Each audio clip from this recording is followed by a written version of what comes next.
Finally साथीहरू आज बिहान हाम्रो मकै गोडेर सकियो। हामीले हिजोबाट गोड्न लागेका थियौँ, हिजो बिहान अनि हिजो दिउँसो साँझ गरेर गोडेर हाम्रो थोरै भाग थियो।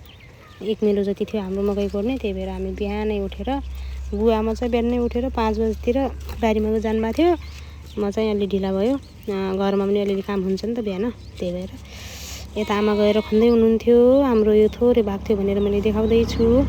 यति थियो, हामीले खन्यौँ अनि खनेर म फेरि घरतिर जानु थियो नि त। घरतिर जानु थियो, हामीले मकै खनेर लगभग 6 बजीतिर सकेका थियौँ। बुवा आमा चाहिँ 5 बजी जानुभएको थियो। म 5:30 बजीतिर गएँ। हाम्रो बारी लगभग सकिन लागेको थियो। यति भाग थियो, थोरै भाग थियो यतातिर खन्ने। यो सबै खन्यौँ हामी 3 जनाले। त्यो खनिसकेर पनि बुवा उता देउरानीको बारीमा जानु थियो। आमा चाहिँ यता बिसाउन बस्नुभएको थियो हाम्रो बारी सकेर। म चाहिँ घरतिर लागेँ। अब खाना पकाउनु पऱ्यो, बाबुहरू उठेका थिएनन्। नास्ता टिफिनहरू अनि कपडा धुने, भाँडा धुने। साँझको भाँडा पनि धोएको थिएन मैले। यता बुवाहरू पनि लागिसक्नुभयो उतातिरको बारीमा, देउरानीको बारीमा। म गएर घर भाँडा धुने थियो, यति धेरै कपडा धुने थियो।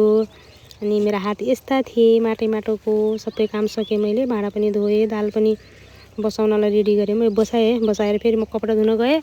बस्ने त हुँदै हुन्न क्या, कपडा धोएर पनि मैले यसरी सुकाइसकेँ। कपडा धोएर आउन्जेल मेरो दाल पाकिसकेको थियो। मैले अब यो दाललाई बनाएर मैले अब भात पकाउने छु। बाबुहरूलाई स्कुल पठाएँ, टिफिन बनाएँ। सबै काम, घरको काम सकेर मेरो झ्याल्टे छाता हेर्नु साथीहरू, म चाहिँ लागेँ ग्वालातिर। भैँसी बाख्रा खाँदै थियौँ हामीले, त्यही भएर म ग्वाला गएँ। मेरो बाख्रा चाहिँ मलाई देखेर लुरुङ आउँदै थियो। आजलाई यति नै साथीहरू, भेटौँला अर्को भिडियोमा। By by.